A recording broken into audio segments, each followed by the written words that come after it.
올라가서 그 땅을 정탐하라 하매 그 사람들이 올라가서 아이를 정탐하고 여호수아에게로 돌아와 그에게 이르되 백성을 다 올라가게 하지 말고 2-3천 명만 올라가서 아이를 치게 하소서. 그들은 소수이니 모든 백성을 그리로 보내어 수고롭게 하지 마소서 하므로 백성 중 3천 명만 그리로 올라갔다가 아이 사람 앞에서 도망하니 아이 사람이 그들을 36명쯤 쳐 죽이고 성문 앞에서부터 스바림까지 쫓아가 내려가는 비탈에서 쳤으므로 백성의 마음이 녹아 물같이 된지라.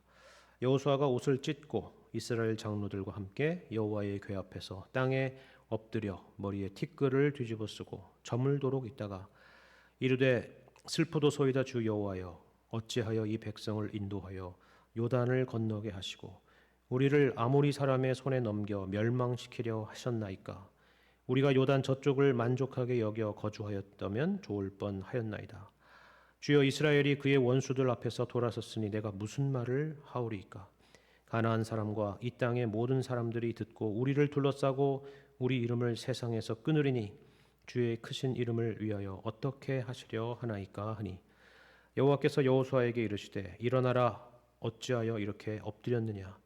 이스라엘이 범죄하여 내가 그들에게 명령한 나의 언약을 어겼으며 또한 그들이 온전히 바친 물건을 가져가고 도둑질하며 속이고 그것을 그들의 물건들 가운데에 두었느니라. 그러므로 이스라엘 자손들이 그들의 원수 앞에 능히 맞서지 못하고 그 앞에서 돌아섰나니 이는 그들도 온전히 바친 것이 됨이라. 그 온전히 바친 물건을 너희 중에서 멸하지 아니하면 내가 다시는 너희와 함께 있지 아니하리라. 너는 일어나서 백성을 거룩하게 하여 이르기를 너희는 내일을 위하여 스스로 거룩하게 하라. 이스라엘의 하나님 여호와의 말씀에 이스라엘아 너희 가운데에 온전히 바친 물건이 있나니 너희가 그 온전히 바친 물건을 너희 가운데에서 제하기까지는 내 원수들 앞에 능히 맞서지 못하리라. 너희는 아침에 너희의 지파대로 가까이 나아오라. 여호와께 뽑히는 그 지파는 그 족속대로 가까이 나올 것이요 여호와께 뽑히는 족속은 그 가족대로 가까이 나올 것이요 여호와께 뽑히는 그 가족은 그 남자들이 가까이 나올 것이며 온전히 바친 물건을 가진 자로 뽑힌 자를 불사르되 그와 그의 모든 소유를 그리하라. 이는 여호와의 언약을 어기고 이스라엘 가운데에서 망령된 일을 행하였음이라 하셨다 하라. 아멘. 오늘 본문 7장의 말씀을 읽으시면 그동안의 여호수아와의 분위기와는 완전히 달라졌다라는 것을 느끼실 수가 있을 것 같습니다. 본문 7장 1절에는 여호와 하나님의 진노로 시작을 해서 마지막 끝까지는 읽지 않았지만 26절을 보시면 여호와의 맹렬한 진노가 그치는 것으로 끝이 납니다. 진노로 시작해서 진노로 그치는 그것이 바로 이 7장의 내용입니다. 그런데 이 진노가 그동안 우리가 본 것처럼 가나안 족속을 향하고 있는 것이 아니라 누구를 향하고 있냐면 이스라엘을 향하고 있다 하는 거죠. 그래서 누구나 이 말씀을 읽게 되면 정신이 번쩍 들게 될 것입니다. 맞습니다. 바로 그것을 의도한 것입니다. 하나님이 진노하시는 일이 있다. 그것이 무엇인지 그리고 왜 진노하셨는지 분명히 우리는 기억해야 된다 하는 그런 의미죠. 마치 우리가 사도행전의 그 놀라운 성령의 역사들을 읽어 나가다가 아나니아와 삽비라 사건에서 충격을 받는 것처럼 마찬가지로 이 본문의 사건이 그와 같은 역할을 하고 있다 하는 겁니다.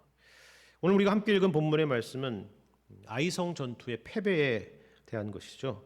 우리는 지난 시간에 여리고 전투에서 승리한 내용을 살폈는데요. 이 가나안 땅에서 여리고에 이어서 있었던 이 아이성 전투, 이 두 번째 전투에서는 반대로 철저하게 패배를 경험합니다.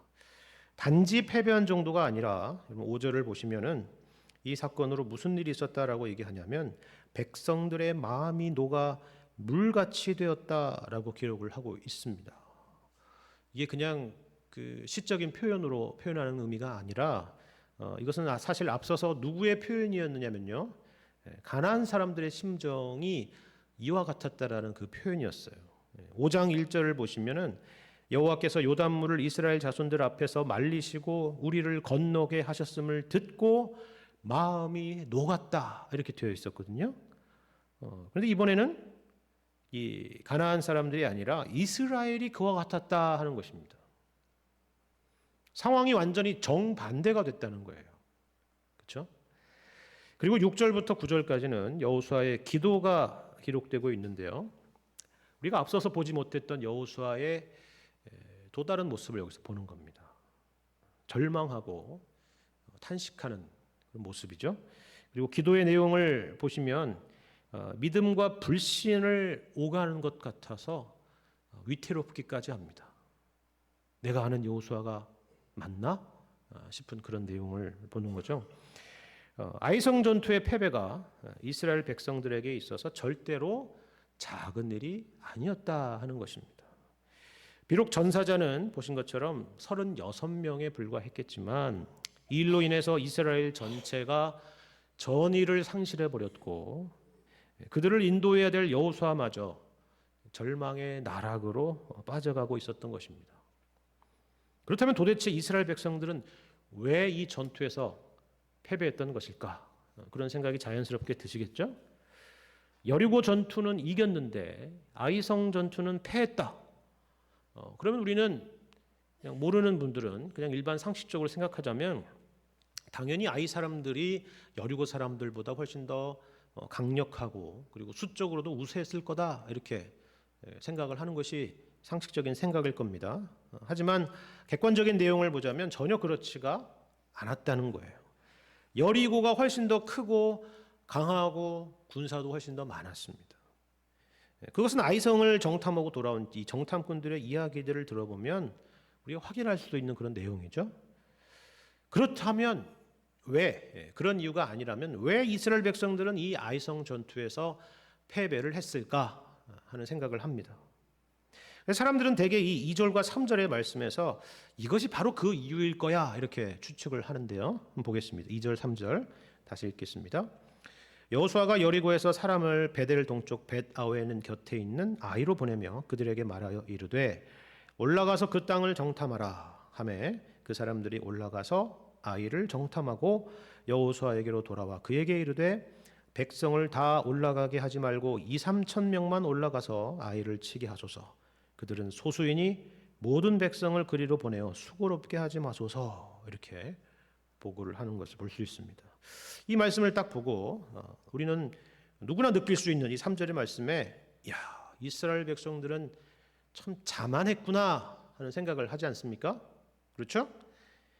여리고 전투에서는 어떻게 했어요? 2-3천 명이 아니고 2-3만 명이 아니고 온 이스라엘이 동원됐어요. 그렇죠? 하지만 아이성 전투에서는 뭐라고 보고하냐면 다 올라갈 필요가 없고 2-3천 명이면 충분합니다 라고 이야기를 했던 거예요. 그리고 여호수아도 거기에 수긍을 한 겁니다. 그런데 사실 우리가 다음 주에 살필 8장의 말씀을 보시면 이 아이성 전투 이후에 엎드러진 아이 사람들의 숫자에 대한 기록이 나오는데요. 남녀가 12,000명이었다 이렇게 기록이 돼 있어요. 그러니까 남녀라고 했으니까 그냥 산술적으로 그냥 절반 뚝 나누자면 남자는 한 6,000명쯤 됐을 거라고 생각할 수도 있을 거예요. 그죠? 근데 정탐꾼이 말한 그 3,000명, 2-3,000명보다 2배 이상이 되는 인원이잖아요. 더군다나 우리가 보통 전쟁에서 공성전에 있어서는 성 안에 있는 사람이 성 밖에 있는 사람보다 당연히 유리한 법입니다. 그렇죠? 그러니까 무엇을 근거로 그런 자신감을 가졌는지 우리는 알 수가 없는 거예요. 아마 여리고 전투의 승리의 기억 때문일 수가 있겠죠. 하지만 그렇다고 해서 이렇게 상대를 얕잡아 볼 필요는 없는 겁니다. 그래서 교만했고 자만했던 것이고 그것이 패배를 불러온 것이다 이렇게 생각하는 거예요. 그러니까 우리도 매사에 교만하지 말고 자만하지 말자. 겸손하게 모든 일을 하자. 이렇게 교훈을 얻을 수가 있을 거예요. 여기서 또 볼 수 있는 또 다른 추측은요. 여기 3절에서 보는 것처럼 그들이 이 전쟁하러 나갈 때에 하나님께 묻지 않았다는 거예요. 그죠? 여리고 전투를 앞두고 있었던 경건한 자세와는 뭔가 분명히 좀 차이가 있는 것처럼 느껴지죠. 세상의 여느 전투와 다를 바가 없는 모습입니다. 그래서 이것 또한 패배의 원인이 아닐까 추측을 하는 겁니다. 그러니까 우리도 매사에 기도하면서 하나님의 뜻을 먼저 구하고 일을 해야 된다. 그렇게 교훈을 우리가 얻을 수도 있는 거죠. 그렇죠? 물론 이 두 가지의 교훈을 얻어서 우리 신앙 가운데 적용하는 것은 좋은 것입니다. 하지만 그것이 오늘 본문에서 말하는 아이성 전투의 패배의 본질적인 이유냐라고 하면은 우리는 그렇게 말하기는 조금 어려울 것 같습니다. 왜냐하면 우리가 여기서 중요하게 봐야 될 것은 본문을 읽어보면서 우리가 판단하는 그런 내용보다도 더 중요한 게 뭐예요? 하나님께서 이 전쟁의 패배의 원인에 대해서 직접적으로 말씀하신 내용이 있다고 한다면 그게 원인이죠. 그렇지 않겠습니까? 그게 더 우선적인 원인인 것입니다. 오늘 본문에서 그것을 우리가 주목해 봐야 되는 것입니다. 왜냐하면 오늘 본문의 7장의 내용은 그것을 강조하고 거기에 초점이 있기 때문에 그래요. 그렇다면 하나님이 말씀하시는, 우리가 추측하는 거 말고 하나님이 말씀하시는 아이성 전투의 패배의 원인은 과연 무엇이었을까요? 이스라엘의 자만심이나 이스라엘의 경건하지 못함 때문이었을까요? 그렇지 않습니다. 바로 1절에서 하나님께서 직접 이것 때문이라고 말씀을 하십니다. 1절 다시 읽겠습니다. 이스라엘 자손들이 온전히 바친 물건으로 말미암아 범죄하였으니 이는 유다 지파 세라의 증손 삽디의 손자 갈미의 아들 아간이 온전히 바친 물건을 가졌습니다. 여호와께서 이스라엘 자손들에게 진노하시니라. 그렇죠? 예, 7장의 이야기는 바로 여기 1절부터 시작된다는 것을 여러분 명심하시기를 바랍니다. 그리고 7장은 바로 그 아간을 심판하고 이스라엘 백성들이 그 사건을 기억하게 하는 것으로 마무리되고 있어요. 이것이 바로 우리가 주목해야 되는 하나님이 지적하시는 패배의 원인이다 하는 거예요. 이스라엘의 군사력 때문이 아니었습니다. 자만했다거나 경건하지 못했던 것도 사실이고 그것이 원인일 수도 있지만 그것은 2차적인 원인입니다. 보다 근본적인 원인은 아간의 범죄 때문이라 하는 거예요. 그렇다면 아간이 무슨 죄를 범했던 것일까요? 여기 1절에 보시면 두 번이나 반복되는 표현이 있습니다. 그게 뭐냐면 바로 온전히 바친 물건이라는 것입니다. 하나님께 온전히 바쳐져야 될 물건이라는 것이죠. 이 물건을 아간이 취했던 것이 패배의 원인이었다 하는 거예요. 이게 무슨 이야기인지 좀 더 들여다보면 이런 겁니다. 앞서서 여리고 전투에서 하나님께서 이스라엘 백성들에게 분명하게 명령하신 내용이 있었어요. 그게 어떤 거냐면 혹시 기억이 나실지 모르겠지만 여호수아가 이 성벽을 향해서 외쳐라 이렇게 얘기하고 나아가는데 잠깐 중간에 딴 얘기가 등장하다가 그 뒤로 이어져가는 내용인데 그 사이에 6장 18절과 19절에 이런 내용이 있었습니다. 바로 우리 앞에 장 6장 18절 19절에 이런 명령이 다시 한번 강조돼서 등장했던 내용이 있었는데 제가 다시 읽어드릴게요.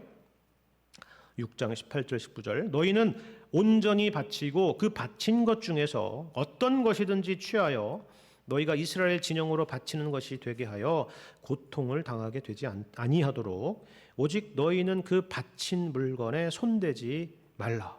은금과 동철기구들은 다 여호와께 구별될 것이니 그것을 여호와의 곳간에 드릴지니라. 이렇게 말씀하셨습니다. 무슨 말인가요? 먼저 이거예요. 이스라엘의 가나안 정복 전쟁에 있어서 너희가 오해해야 되지 말아야 될 것이 하나 있다는 거예요. 그게 뭐냐면 이 전쟁은 보통 이 세상 사람들이 일반 이방인들이 벌이는 일반적인 정복 전쟁이 아니라는 거예요. 여러분 고대 근동에 여러 전쟁들이 있었잖아요.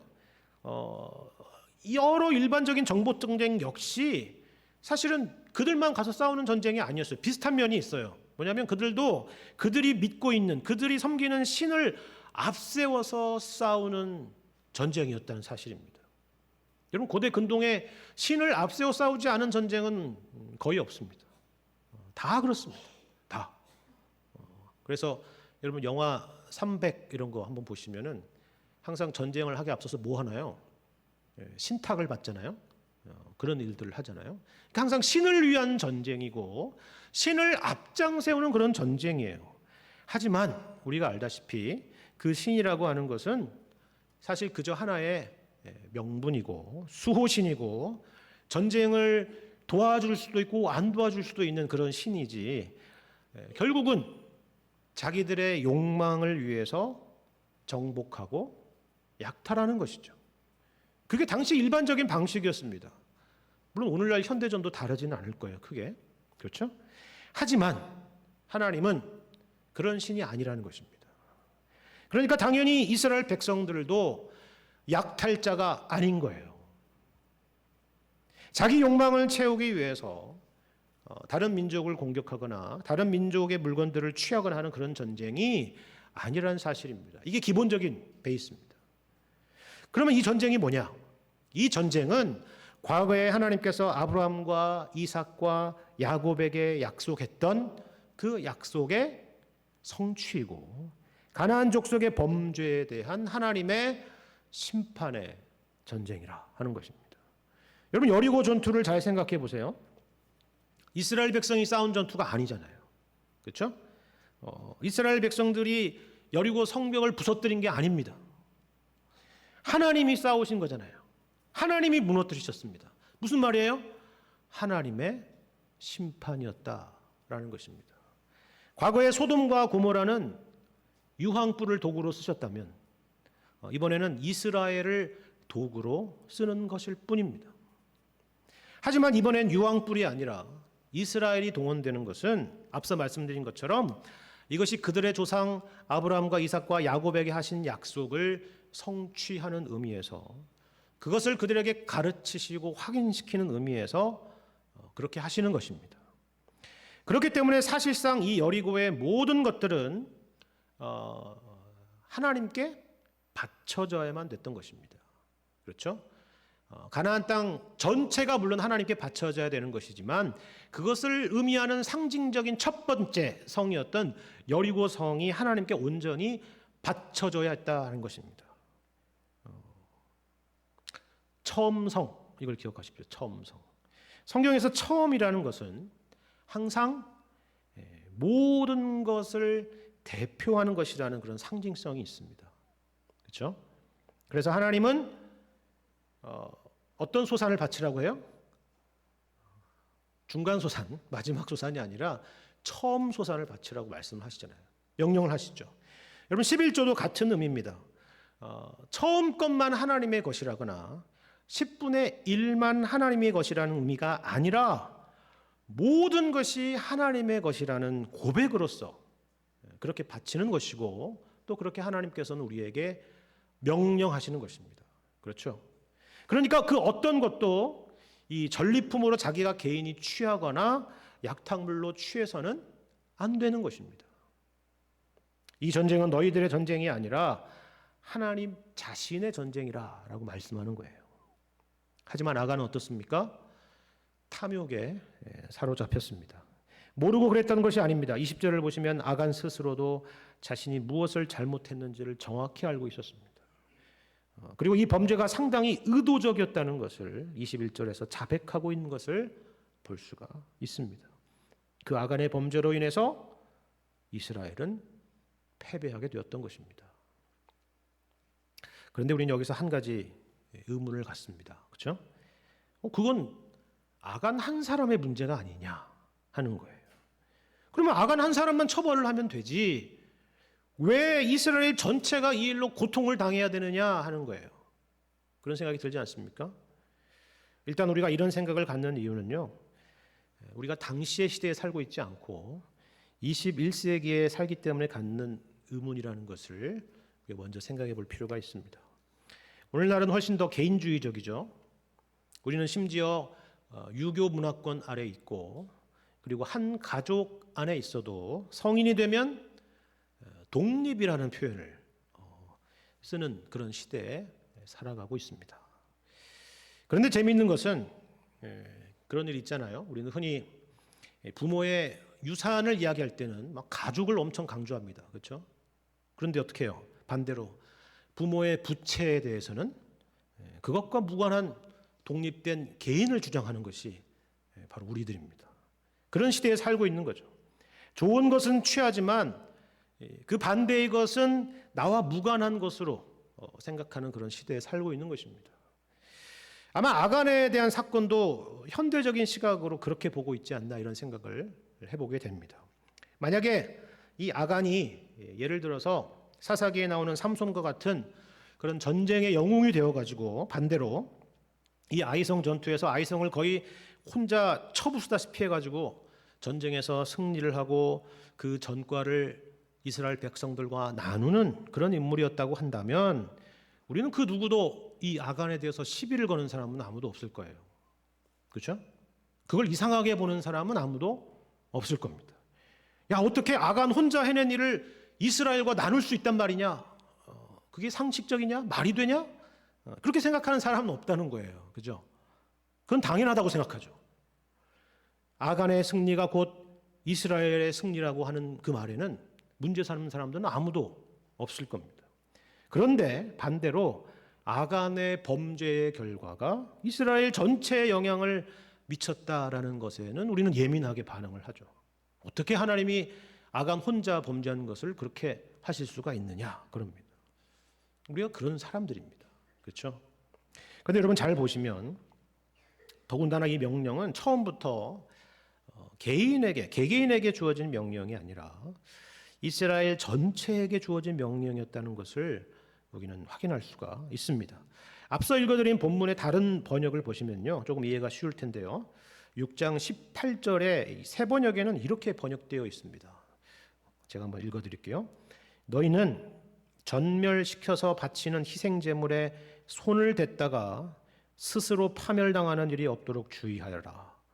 너희는 전멸시켜서 바치는 그 제물을 가지면 이스라엘 지는 너희 때문에 전멸할 것이다. 이렇게 번역되어 있습니다. 이해가 되시죠? 하나님께서는 분명히 이 일이 한 개인의 일로 그치지 않고 이스라엘 전체의 파멸을 가져올 일이라고 미리 경고를 했던 것입니다. 한 사람의 범죄가 이스라엘 전체를 전멸시킬 수도 있는 그런 범죄가 될 수 있다라고 말씀하신 것입니다.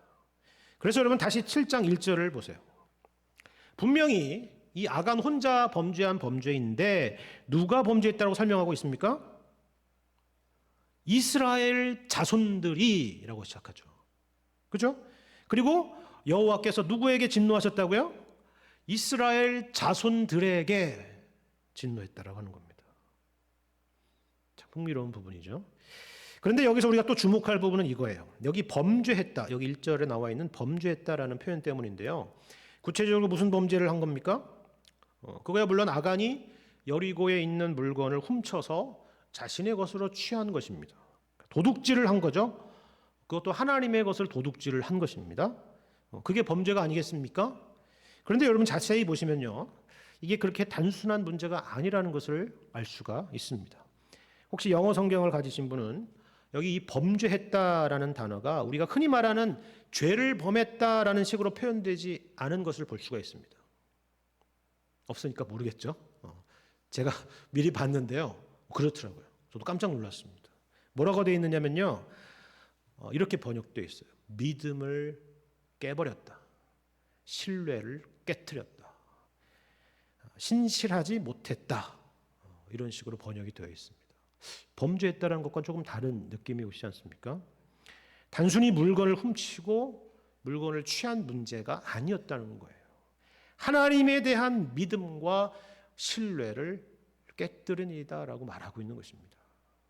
여러분 여기서 무엇이 연상이 되느냐면 우리는 에덴 동산의 선악과가 떠오릅니다. 선악과 사건이 떠오르죠. 아담과 하와가 잘못한 게 뭡니까? 단지 하나님이 먹지 말라는 선악을 알게 하는 나무의 열매를 먹은 것이 문제가 아니에요. 그건 표면적인 것이고 그것이 보여주는 게 뭐예요? 하나님과의 신뢰의 관계를 깨트린 것입니다. 이것을 다른 표현으로 하자면 언약을 깨트린 것이에요. 하나님과의 약속을 깨트린 것입니다. 오늘 본문에서 여호수아가 아이성 전투의 패배에 대해서 괴로워하며 기도하고 있을 때 하나님께서 그에게 말씀하신 내용이 있습니다. 바로 여기에 이스라엘 백성이 잘못한 일에 대한 표현으로 무슨 단어가 등장하고 있는지를 한번 보시길 바랍니다. 10절과 11절. 아간이 도둑질했다, 취했다, 그것만이 아니라, 그런 표면적인 것만이 아니라 이 사건의 본질적인 문제가 뭔지를 설명하고 있는 표현이 있어요. 10절, 여호와께서 여호수아에게 이르시되 일어나라, 어찌하여 이렇게 엎드렸느냐. 이스라엘이 범죄하여 내가 그들에게 명령한 나의 언약을 어겼으며 또한 그들이 온전히 바친 물건을 가져가고 도둑질하며 속이고 그것을 그들의 물건들 가운데 두었느니라. 보이시죠? 우리는 사실 1절에서 이 전투에 패배한 원인을 보았지만 사실 여호수아는 이제야 그 원인을 하나님 앞에 듣는 장면이에요. 그죠? 여기에 두 가지가 다 등장하죠. 하나는 온전히 바친 물건을 가져가고 도둑질하며 속이고 그것을 물건들 가운데 두었다라는 겁니다. 표면적인 이유입니다. 근데 더 본질적인 원인은 뭐라고요? 내가 그들에게 명령한 나의 언약을 어겼다 하는 것입니다. 그 행동이 바로 나의 언약을 어긴 것이다 라고 말씀하는 거죠. 우리는 여기서 이 가나안 정복 전쟁의 중요한 성격을 발견하는데요. 그것은 바로 하나님의 언약 가운데 살아가는 싸움이라 하는 겁니다. 언약 가운데 충실하게 하나님을 신뢰하고 믿으며 살아가는 싸움이라 하는 거예요. 여러분, 이런 맥락에서 여호수아 말씀을 보시면 흥미로운 사실 하나를 우리는 발견하게 됩니다. 그게 뭐냐면요, 이런 거예요. 언약 안에 있고 언약 가운데 사는 사람은 그가 비록 태생적으로나 다른 이유로 멸망받을 그런 가난한 사람이라고 할지라도 살게 될 것이만, 언약을 어기고 언약을 파기하는 사람은 그가 심지어 이스라엘 백성 사람이라 할지라도 망하게 되리라 하는 것입니다. 사실 오늘 본문의 이야기는 이것을 분명하게 보여주기 위해서 두 인물을 대조해주고 있어요. 그게 누구냐 하면 아간과 바로 앞에 등장하는 인물 라합입니다. 우리는 자꾸 장수의 구분이 되어 있으니까 이게 항상 똑똑 떨어지게끔 이해를 하게 되는데 사실은 이게 연결되어 있는 내용이거든요.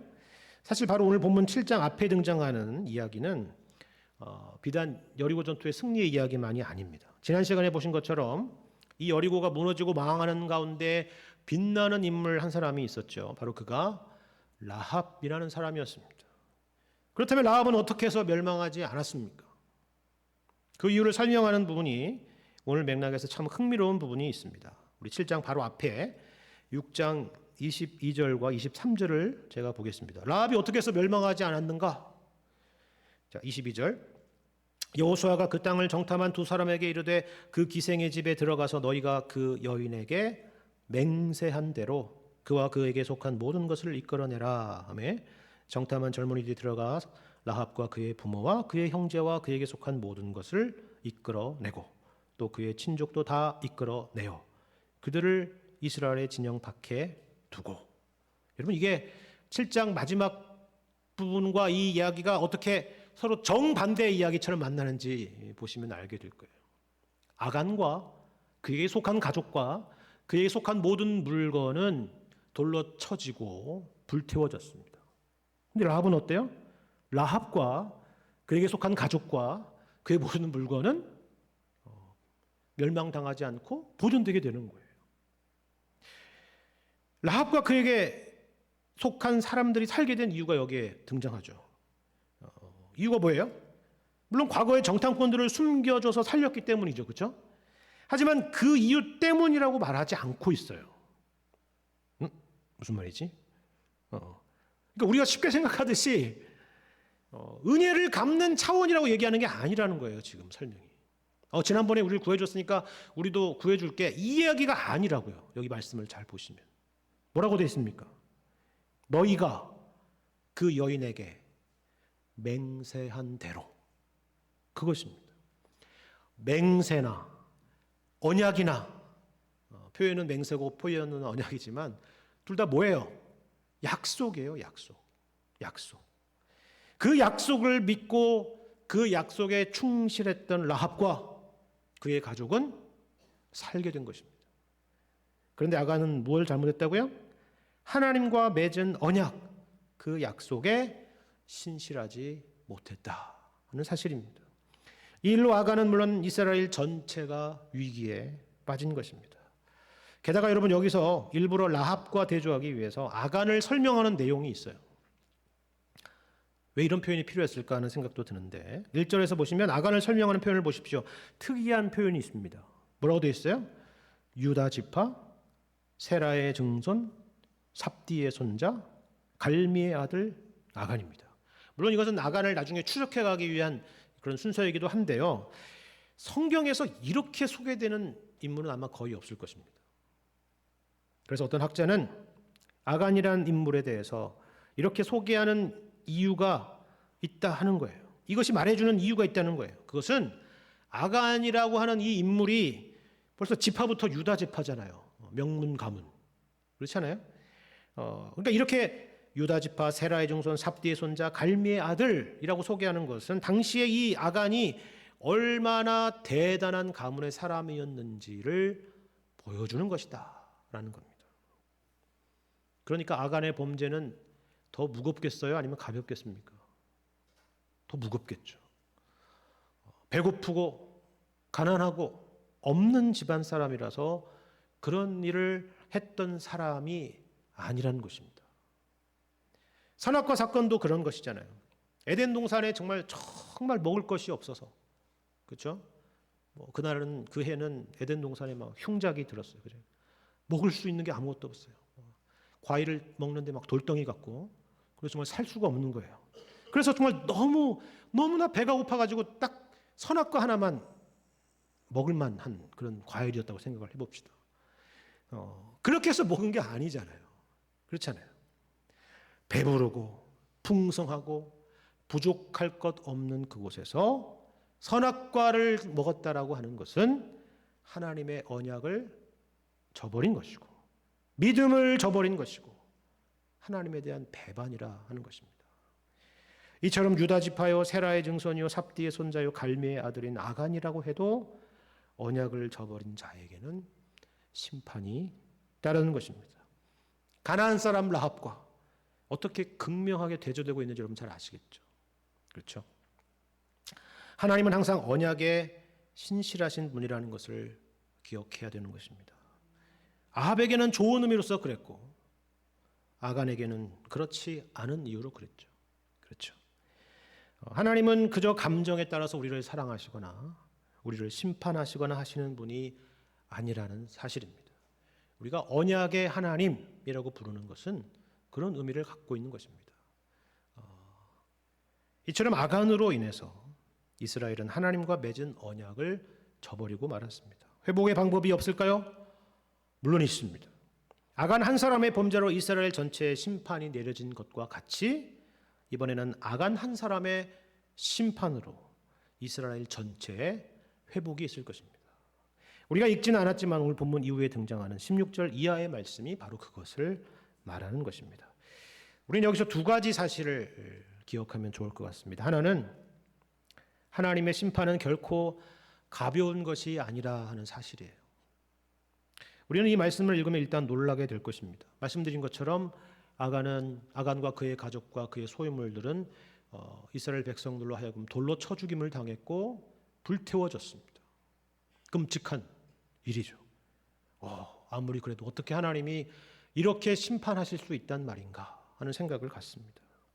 하지만 이 이야기를 기록했고 그 돌무더기를 남겨서 아골골짜기라고 아골이라고 한 그런 기념하도록 남겨진 이유가 다 있는 것입니다. 본문에서 보여주는 그런 심판의 심각성을 통해서 결국 하나님이 이 죄를 얼마나 심각하게 다루고 있는지를 우리에게 가르쳐 주려고 하는 것입니다. 우리는 우리의 죄가 얼마나 심각한 것인지를 잘 인지하지 못할 때가 많기 때문입니다. 하지만 여러분 생각해 보세요. 우리의 죄의 대가로 하나님의 아들이신 예수 그리스도께서 우리 죄를 위해서 오셔서 십자가에 피 흘려 죽으셨습니다. 이것이 무엇을 말하는지 아시겠죠? 그만큼 우리의 죄가 크고 무거운 것이었다라는 것을 우리에게 가르쳐 주는 것입니다. 우리가 기억해야 될 또 하나는 이런 것입니다. 그 예수님께서 인간의 몸으로 이 땅에 오신 것은 인류를 대표하는 언약의 대표자로 오셨다라는 사실입니다. 이스라엘 전체와 묶여 있었던 아간은 사실 자신의 죄 때문에 죽임을 당해도 마땅한 것이었죠. 하지만 온 인류를 대표하는 예수님은 전혀 그렇지 않았습니다. 예수님은 죄가 없으신 분이시기 때문입니다. 하지만 그럼에도 불구하고 예수님은 온 인류의 머리가 되셔서 십자가에서 우리가 마땅히 받아야 될 저주와 심판을 대신 받으심으로 우리 죄의 문제를 해결하셨고 우리로 하나님과 다시 화목하게 하신 것입니다. 본문의 이 아간의 사건은 사실 첫 아담과 그로 인해서 야기된 결과를 상징하는 그런 하나의 예가 되는 셈인데요.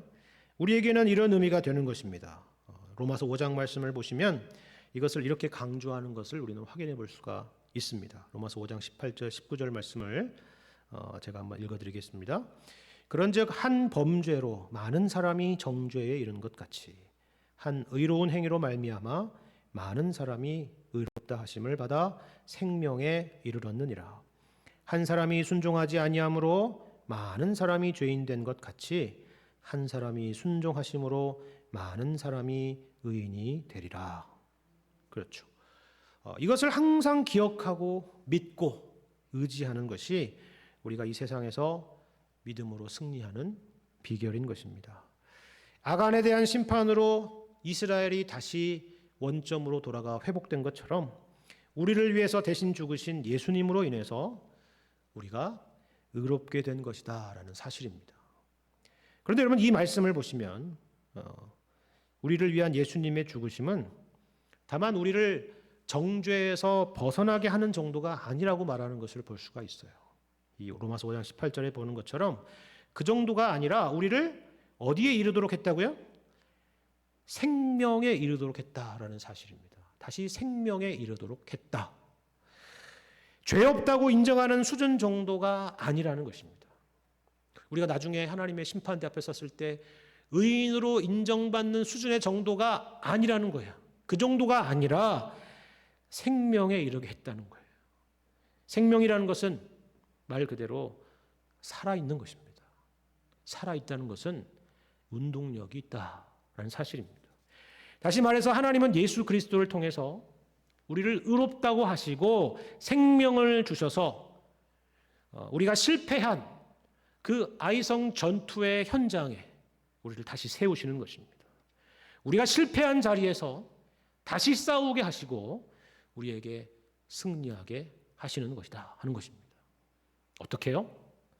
아간처럼 유명한 엘리트 집안의 사람이 아니라고 하더라도 라합과 같이 무명한 자 같으나 그리스도 안에서 유명한 자로 살게 하심으로 우리를 승리하게 하시는 것입니다. 아간과 같이 탐욕에 붙잡힌 사람이 아니라 그리스도 안에서 만족하고 감사하며 또 어떠한 형편에든지 우리가 그 형편에 처했을 때 주님께 감사하고 찬양하는 그런 일체의 비결을 가진 자로 세우셔서 우리에게 승리하게 하시는 것입니다. 아간처럼 누군가의 것을 취함으로 인해서 나의 만족을 삼는 그런 존재로 살아가는 것이 아니라 예수님과 같이 오히려 섬기고 베풀고 나누는 자로 우리를 세워주셔서 이 땅에서 우리가 승리하도록 하시는 것입니다. 이것이 바로 우리를 의롭다 하시고 또 우리에게 다시 생명을 주시는 이유라 하는 것입니다. 이것이 바로 주님이 우리를 세우시는 자리입니다. 그리스도 안에서 우리에게 허락된 은혜가 무엇인지 그리고 우리를 불러 세우시는 이 영적인 전투의 현장이 어떤 곳인지 여러분 분명하게 확인하시고 앞서가신 예수님을 바라보며 믿음으로 승리하게 되시는 우리 성파제일교회 모든 성도님들 되시기를 주님의 이름으로 간절히 축원합니다.